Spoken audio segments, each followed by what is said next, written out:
Assalamualaikum warahmatullahi wabarakatuh.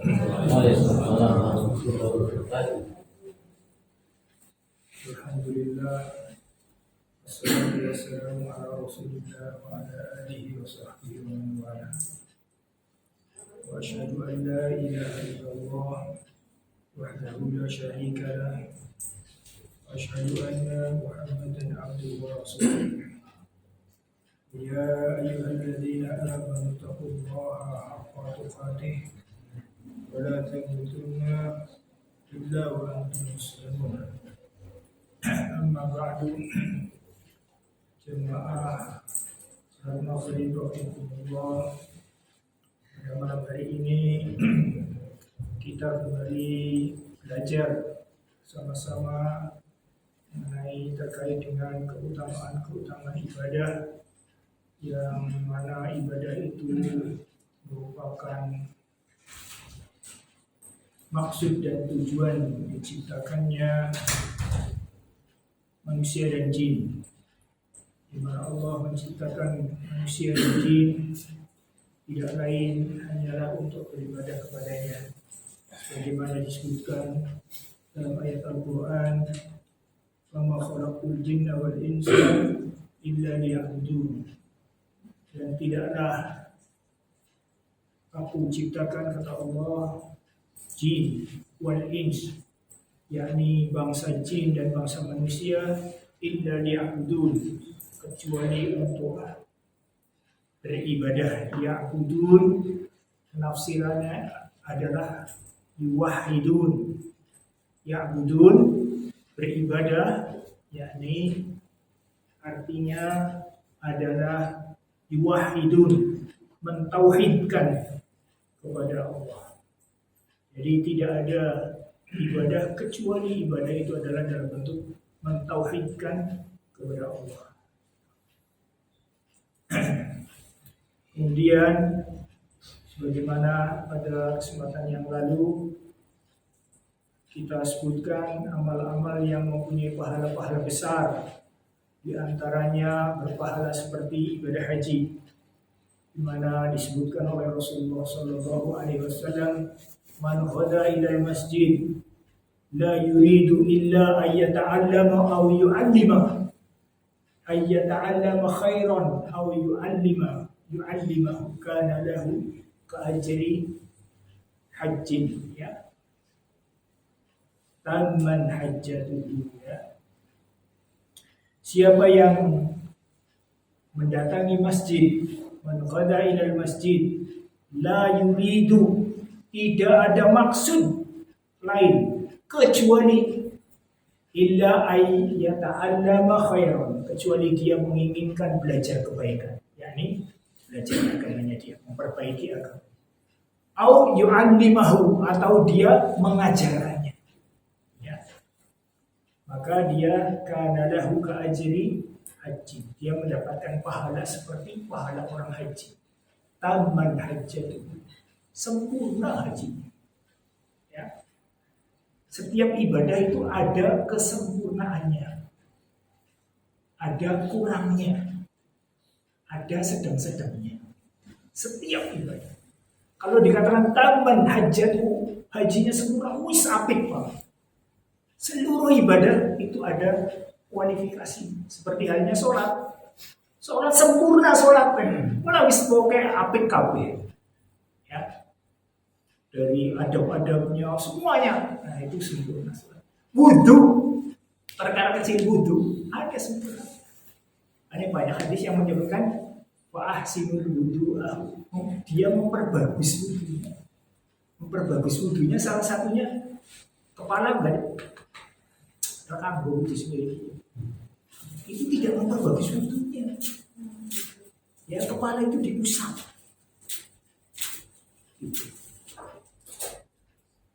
Nah, itu memperbagus wudhunya. Ada, mohon maaf ya, saya cuma ngasih contoh, ada yang begini. Itu tidak menyempurnakan wudhu. Termasuk perempuan. Iya, kan dia perempuan, dia mengusap semuanya. Rambut panjang. Ya, rambut panjang kan ya secara teknis lah. Tapi itu begitu. Bukan mencukupkan bukan. Memperbagus wudhu kategori kadang-kadang keliru. Memperbagus lengannya tekan kelek, sikilnya tekan dengkul, tekan dhuwur dengkul. Kena, tapi bukan itu yang dimaksud memperbagus wudhu. Itu boleh memperpanjang sapuan air itu sampai ketiak dan kaki sampai lutut atau sampai paha, boleh, tapi bukan yang itu yang dimaksud memperbagus wudhu dan lain-lain, ya.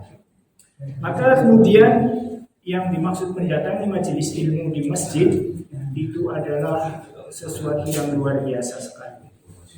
Di mana saya sebutkan keutamaan ilmu dan ahli ilmu, ya. Hanya ada satu ayat di dalam Al-Quran yang memerintahkan orang itu minta tambahan. Itu hanyalah perintah minta tambah ilmu. Bukan tambah pangkat, bukan tambah harta, bukan tambah umur, bukan tambah yang lain-lain. Mintanya tambah ilmu. Dalam surat Toha ayat 114.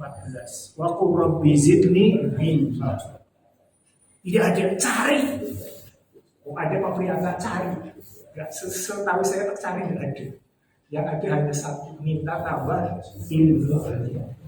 Gitu. Kemudian ilmu juga merupakan mendatangi majelis ilmu adalah mempermudah dia jalan menuju surga, ya, dalam riwayat yang lainnya. Kemudian Rasulullah SAW menyebutkan bahwasanya orang itu kadang-kadang mempunyai sifat hasad, ya. Maka kata hasad ini Rasulullah gunakan untuk mempermudah pemahaman. Beliau sebutkan la hasadan illa fi ithnataini, tidak boleh orang itu hasad kecuali pada dua perkara. Yang pertama apa?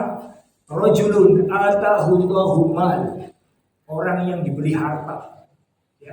Wasullita ala halaqatihi fil haqq, dia gunakan harta itu dalam kebenaran, dalam perkara yang syar'i, dalam perkara yang tepat. Itu boleh orang itu hasad.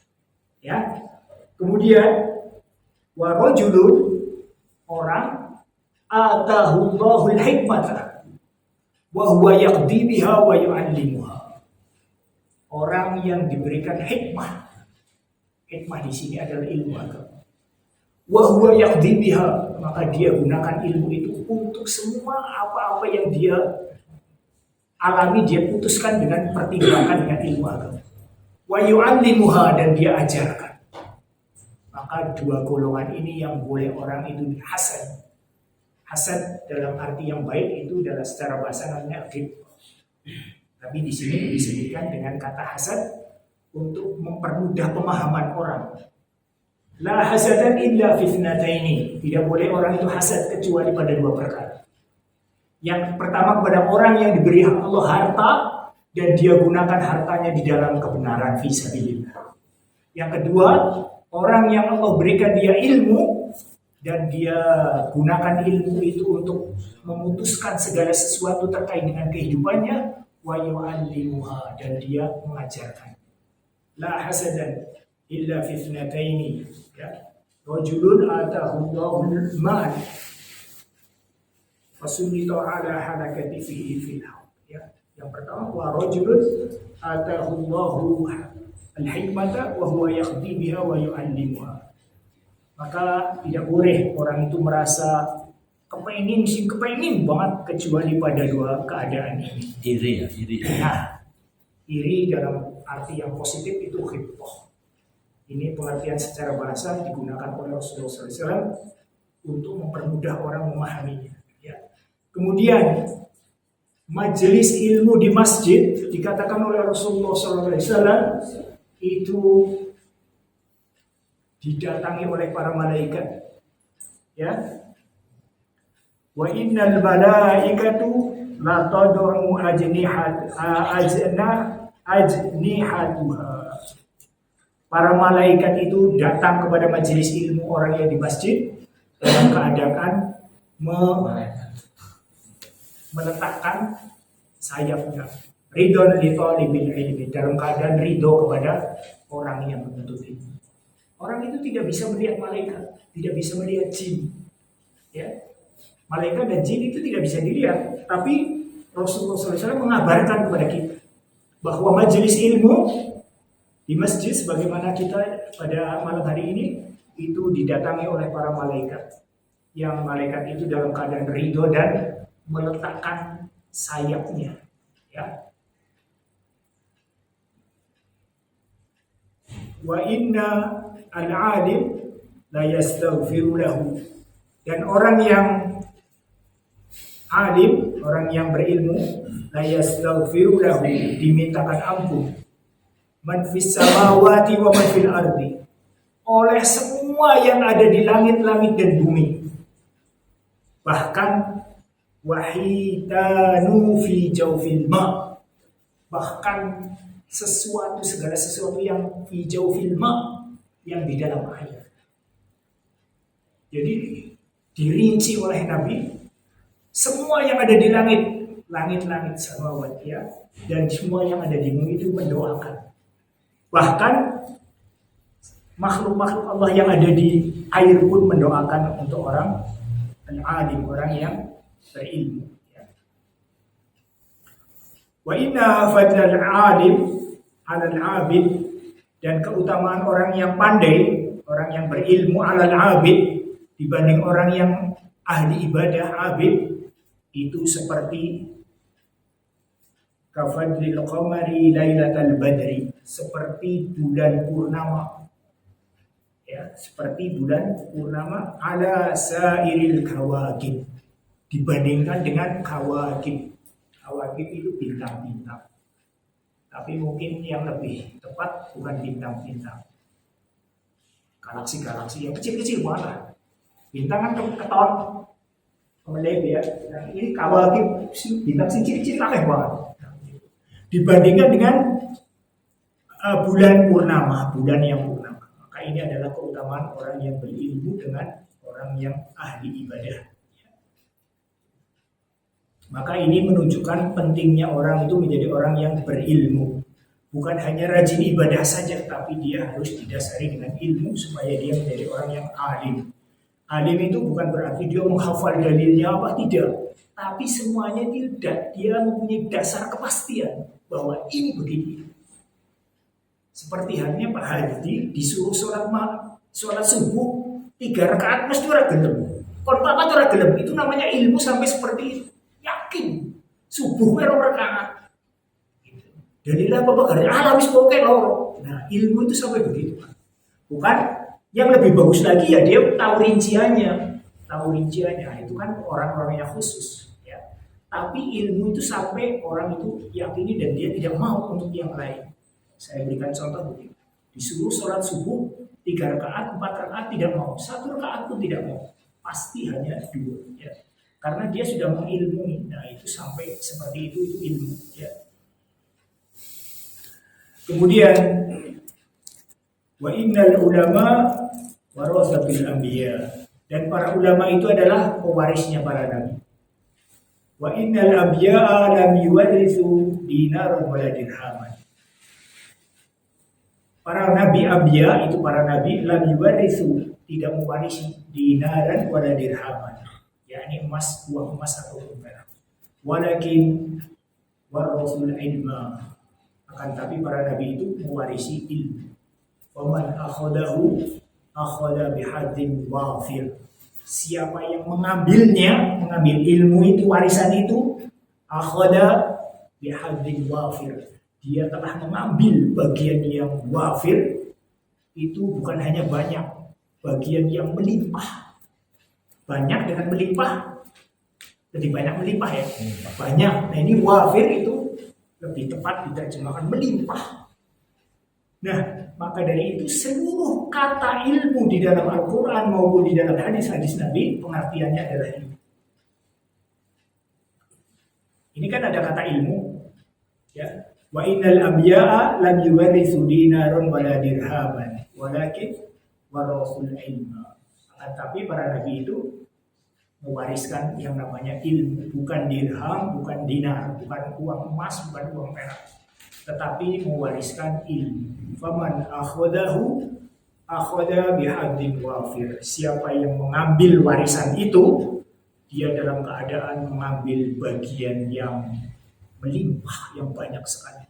Ya. Artinya apa? Artinya dia mendapatkan keuntungan yang besar sekali. Ya. Makanya ini adalah definisi ilmu di dalam agama Islam seperti itu ya. Nah, biasanya definisi ilmu ini, mohon maaf, diplesetkan. Ilmu itu luas, ya betul. Tapi ilmu dalam pengertian agama adalah seperti yang pernah saya sebutkan, qala Allah wa qala Rasul wa qala sahabat. Ya, seperti itu. Yang lain juga ilmu dunia maksudnya ya. Ilmu dalam pengertian agama adalah terbatas pada perkara-perkara yang menjadikannya dia bertakwa kepada Allah ya, seperti itu. Nah, maka dari itu dengan adanya jadwal pengajian di malam Rabu seperti ini, maka ini merupakan satu kesempatan yang sangat bagus, kesempatan yang sangat mulia, kesempatan yang orang itu Allah berikan karunia dengan sebab itu. Jadi saya berdoa kepada Allah, semoga Bapak Ibu semuanya yang hadir di majelis ini mendapatkan pahala sebagaimana sabda Rasulullah Sallallahu Alaihi Wasallam. Yakni dalam keadaan pahala haji dan tamman hajjatu, dalam keadaan hajinya yang sempurna. Inilah pentingnya seorang itu mengilmui satu perkara di dalam agama. Ya. Orang kalau mau bepergian itu mampir warung makan itu milih-milih. Ya. Mbak Zainal mau ke Cirebon itu milih-milih. Nanti berhenti makannya di mana, kan begitu. Untuk makan saja pilih-pilih. Untuk makan pilih-pilih boleh, itu aja. Nah kalau itu ibadah nggak pilih-pilih, keliru lagi. Ya, ibadah orang pilih-pilih serantangan, wah ini eman-eman. Seluruh rumah makan itu enak. Tidak ada yang maksudnya dari rumah makan itu menyajikan yang tidak enak, itu tidak ada. Semuanya berusaha menyajikan yang paling enak. Tapi kan selera lidah beda-beda, maka itu seperti itu ya. Itu sesuatu yang wajar. Maka dengan ibadah orang harus lebih pilih-pilih lagi. Ya, pilih-pilih lagi. Nah, alhamdulillah Masjid Al-Jannah ini termasuk masjid, ya boleh dibilang kategorinya paling apik berarti. Ya, secara fisik nyaman, ya ada AC-nya, terus tidak ribut, anak-anak ya wajar masih lah ya. Anak-anak itu masih wajar. Antara azan dan qomat juga tidak berisik. Azan dan qomat isinya hanya orang sholat sunnah, orang berdoa, ya kan? Tuanya mandek, nanti digunakannya untuk qomat saja. Wah itu luar biasa. Ya, itu keadaan seperti itu. Jamaahnya semuanya dalam keadaan istilahnya apa? Dalam keadaan bersaudara, ya tidak ada satu dengan yang lain, itu sesuatu, semuanya menjadi satu ikatan yang kuat ya seperti itu. Maka ini sesuatu yang sangat kita syukuri ya. Tapi umpama Pak, rumahnya dekat atau jauh itu relatif. Umpama Ya. ulama pada Nabi. Ya. Terus hanya karena paham saling membenci. Ah ya. Nyong sengit mau Pak Hilmi karena pahamnya begini-begini, misalkan tuh. Tapi harus sengit intinya. Terus nyong senang Pak Zainal karena Pak Zainal sesuai dengan pahamnya nyong. Lah ini sing merasa berdosa penjenengan apa Pak Zainal? Ya. Karena beda paham kan sebenarnya itu loh. Ya. Pertanyaannya bagus sekali. Jadi, orang diberikan akal dan pikiran itu untuk mencerna segala sesuatu. Maka agama itu didasari pada cernaan akli wa nakli. Akli itu secara akal, nakli itu secara dalil. Ya. Nah, orang berbeda pandangan, berbeda sesuatu dalam perkara agama itu gampang, ngukurnya gampang. Ya. Pertama, ada tuntunannya dari Nabi atau tidak. Kalau ada, katanya ada, ayo dicari itu benar atau tidak ucapan Nabi. Ya, benar atau tidak ucapan Nabi itu. Kalau benar, ya oke, benar itu ucapan Nabi, sahih hadisnya, oke. Maka penerapan hadis itu seperti itu atau tidak. Gitu. Itu ngukurnya begitu. Misalnya orang sholat tidak sedekap, Allahu Akbar tidak sedekap. Pak Zainal sholat sedekap, Bapak Ibu semua sholat sedekap. Sing bener sing ngendi kan gampang ukure. Nabi sholat ila kabar jika beliau bertakbir, yakni rafa'a yadayhi, mengangkat tangannya dan kemudian bersedekah. Nabi sedekah. Lah nek sedekah, orang sedekah kena oleh ya kena, karena sedekah itu bukan wajib, sunnah saja. Tapi jenengan harus niru Nabi apa niru wong liya? Kan begitu toh. Kadang ayal-ayalan, Mas. Ya namanya ayal-ayalan lumrah. Ya. Wong ayal kuwi anggere dilayani tekan kapan bae arep ayal-ayalan, tapi objektif. Alsana nggak begitulah alsana. Iya, contohnya kan begitu ya. Wong sedekap karo ora sedekap takbir, kudu sami Allah ya. Bukan sami Allah liman hamidah. Sedekapnya Allahu Akbar, maca Fatihah sedekap ana sing ora sedekap. Yang mau contoh sinangken orang anak, nek sinangken anak kok tersinggung. Ya. Nah, sah enggak sholatnya? Sah. Sholat ora sedekap wis sah sholatnya. Karena apa? Sedekap itu bukan rukun, bukan wajib, sunnah saja. Tapi wong sing sedekah pertama pahalanya lebih karena dia menjalankan sunnahnya. Kedua, Rasulullah SAW sendiri bersedekah. Semua itu ada bantahannya, ada alasannya. Tinggal mungkin negowo apa ora. Itu contohnya. Nah, dalam perkara yang memang itu menimbulkan penafsiran, dua penafsiran. Nah, ini lebih legowo lagi. Sami Allah liman hamidah, sedekap orang sedekap. Nah ini karena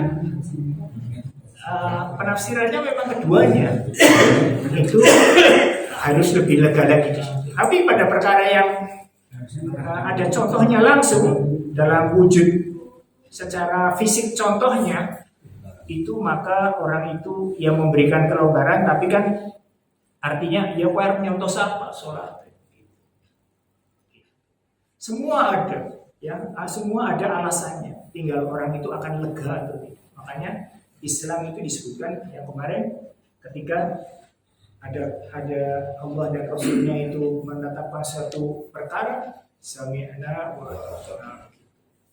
Semuanya ada, ya. Sing dosa siapa? Sing dosa ya sing orang mengikuti ilmu. Iya.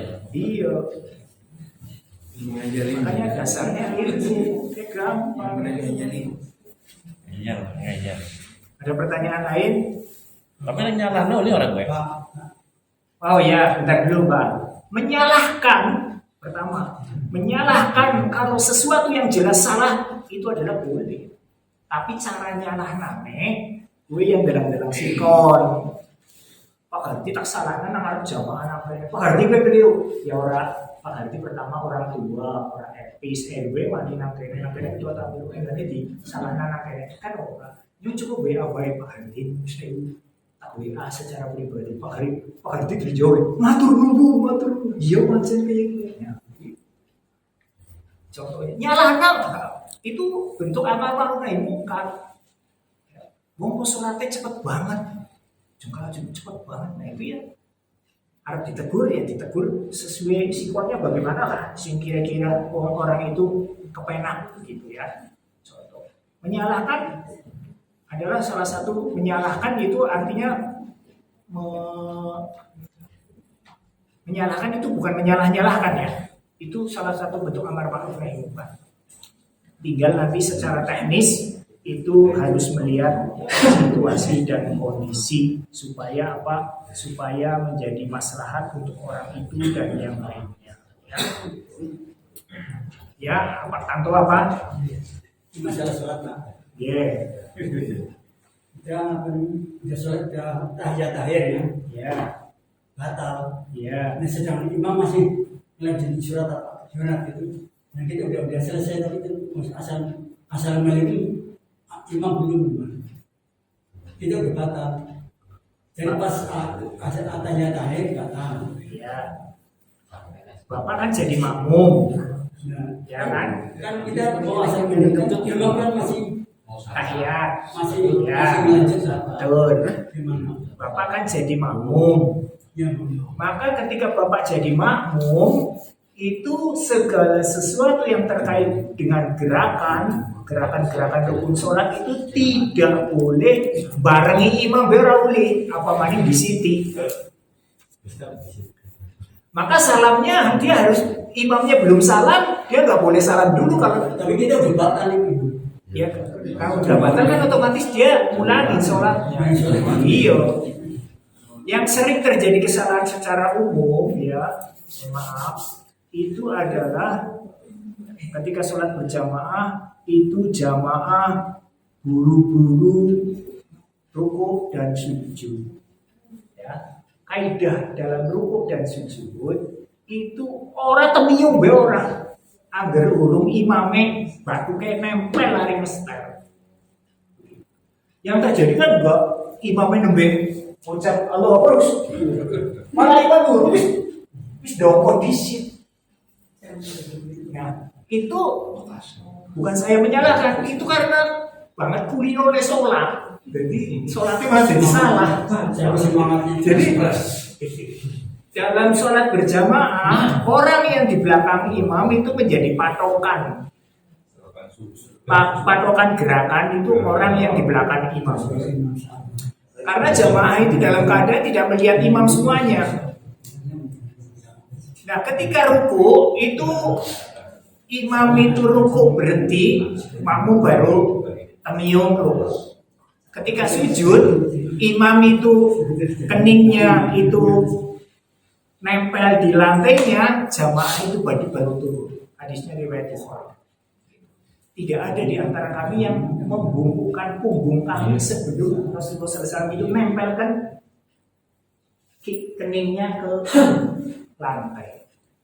Nah, yang terjadi kebanyakan ya karena mereka tidak tahu banget semangatnya jadi malah kadang-kadang lebih cepat. Imam itu, makmum itu santai aja, jangan dulu. Ya, itu ini.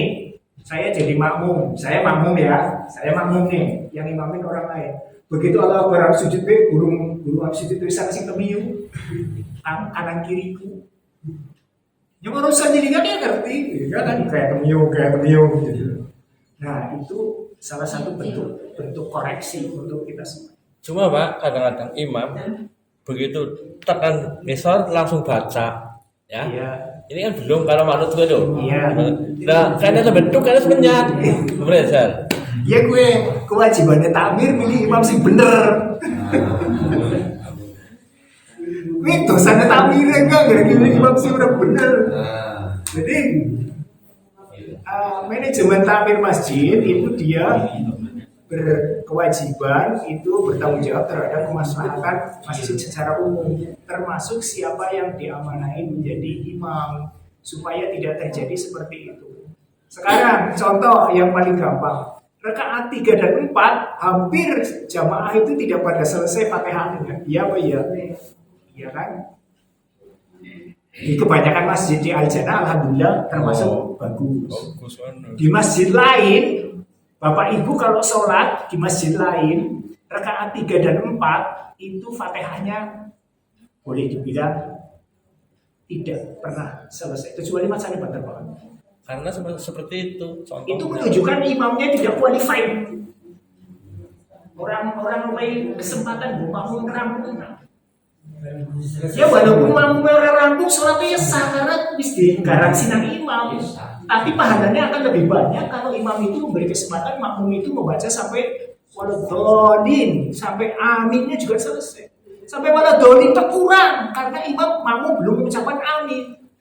Sampai rampung Fatihah itu. Gitu. Nah itu garansi dari imam itu harus begitu.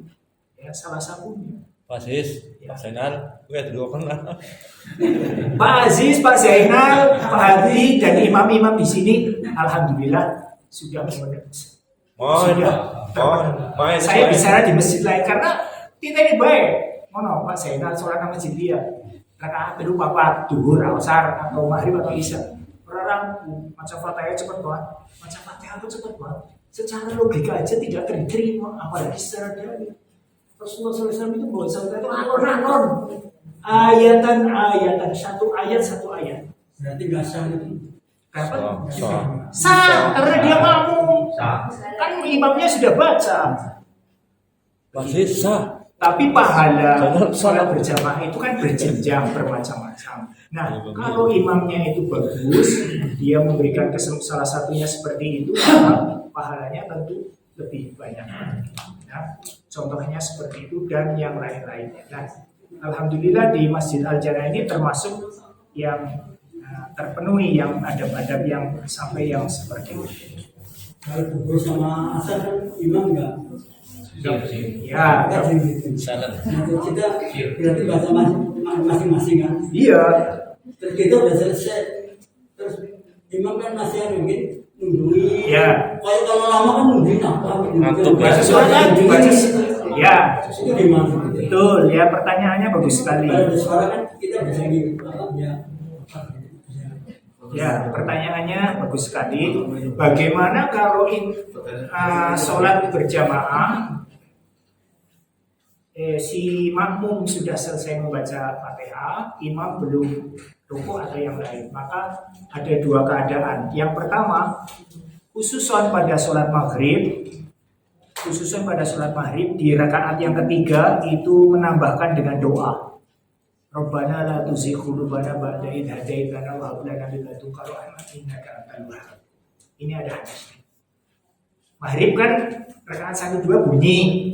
Rakaat 3-nya kan pelan.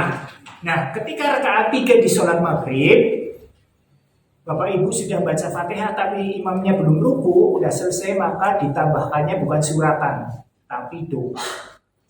Karena tuntunan Nabi. Doanya khusus. Rabbana la tuzigh qulubana ba'da idh hadaitana wa hab lana min ladunka rahmatan innaka antal wahhab. Belum selesai, ulang lagi. Kalau belum selesai juga tambah doa yang lain boleh, mengulangi doa itu boleh. Ya, itu. Kalau sholat Isya rakaat 3 ke 4, kalau ternyata, dan ini jarang ya, sampai Fatihah rampung imam ruku jarang banget. Maka ditambahkan suratan. Kalau pada duhur dan asar ditambahkan suratan. Kalau memang belum selesai imamnya, belum ruku, ya. Tapi jarang. Ya. Yang ada tuntunannya adalah di rakaat ketiga sholat maghrib, yakni membaca doa Rabbana la tuzigh qulubana ba'da idh hadaitana wa hab lana min ladunka rahmatan. Kalau diam tetap sah. Diam tetap sah, tapi dia terlewat dari pahala. Kalau dia diam, dia kelewat nggak dapat pahala karena dia tidak memanfaatkan momen yang berharga untuk dia berdoa. Dan Nabi menganjurkan menuntunkan doa itu. Yang lain gue doa suratan ya selain maghrib ya. Ya, selain maghrib itu tidak ada tuntunan khusus, tapi di duhur dan di asar, maka subuh sebagian subuh ada penjelasan membaca suratan.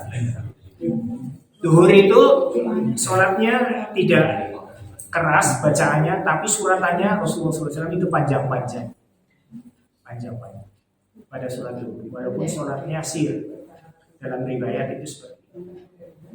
Ada pertanyaan lain? Ya, terus terima kasih. Itu tadi ada tambahan Rabbana la tuzigh qulubana ya. Iya. Berarti ada tambahan doa sholat itu boleh ya? Nah, betul pertanyaannya bagus sekali ini dari Aminah. Ya, sekarang saya akan kasih perumpamaan ya. Ini ada hajatan ya. Ini pintu masuk di sini. Ini biar gampang ya, pintu masuk terus ngisi daftar tamu kan. Supriyanta Perum BKD tanda tangan ya kan. Aziz Perum veteran tanda tangan ya kan. Pintu masuk. Habis pintu masuk, Bapak Ibu makan dari mulai sate, siomay, bakso semua makan. Ya. Terus pintu keluarnya sama dengan pintunya itu sendiri di ujung sana pintu keluar. Nah, terus sekarang pertanyaan saya, kok ada orang hajatan, kok darinya malah nang jaba kana, bener apa ora? Keliru, wis diwehi tempat ge, nang kene iki masuk, nang kana metu jenengan dari ki nang lingkup kene. Sama dengan sholat.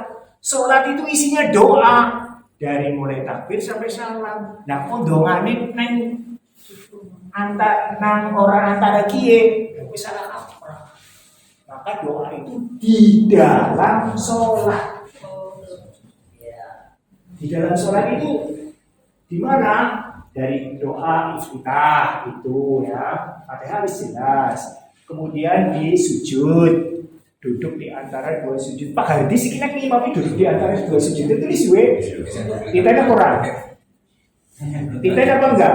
Pak Hardi sekarang lama Pak Hardi. Iya lama, benar. Ya. Karena apa? Ini doa kabeh. Duduk di antara dua sujud itu doa kabeh. Nah, kok pengen cepet-cepet sujud mani? Dibalik ini doa nih pindo itu apa? Pak Hardi begitu tak krisiki Pak Hardi duduk di antara dua sujud itu tak jempol ini kan kepriben baru doa kabeh diulang terus di akhir tahiyat sebelum salam sebelum salam isinya doa kabeh tahiyat akhir ya kalau tahiyat awal itu pendek saja. Jadi doa itu di situ semuanya, terutama kalau Bapak Ibu sholat sunat, sholat lail, sholat tahajud. Kalau sholat jamaah ya mengikuti imam. Nah maka doa-doa itu Bapak Ibu punya buku doa itu dihafalkan,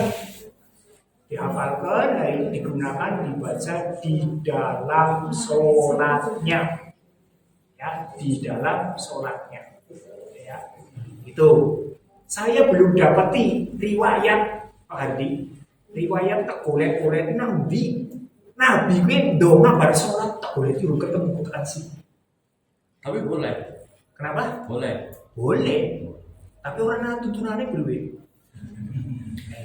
Saya cari nggak ketemu sampai sekarang. Nabi habis sholat itu baca doa, nggak ada ajarnya zikir. Tapi ini doa nih dalam sholat itu malah perintah. Idza tasyahada ahadukum fasta'id billah. Kemudian dalam riwayat lain beliau memerintahkan untuk yaqul Allahumma a'inni ala dzikrika wa syukrika wa husni ibadatik. Itu contoh-contoh. Beliau ngasih contoh doanya sampai. Kon doa ditambahi nang salat. Allahumma a'inni ala dzikrika itu salah satu contoh. Tapi tak goleki sing donga bar salat ora ketemu kan sing maksulis. Ya, mantap ya. Boleh, kata boleh. Bantu berarti lah. Tapi kan itu. Sing ini ora dosa. Doanya bahasa Indonesia dalam sholat boleh nggak? Boleh, tapi dia dalam hati. Nah, jadi kaifiah yang seperti ini yang detail itu pemahaman ya. Orang itu nanti kalau semakin dia belajar nanti paham. Oh iya, singkir gitu kayak gini, singkir kayak gini dan seterusnya. Insyaallah kita lanjutkan pada kesempatan yang akan datang. Subhanallah.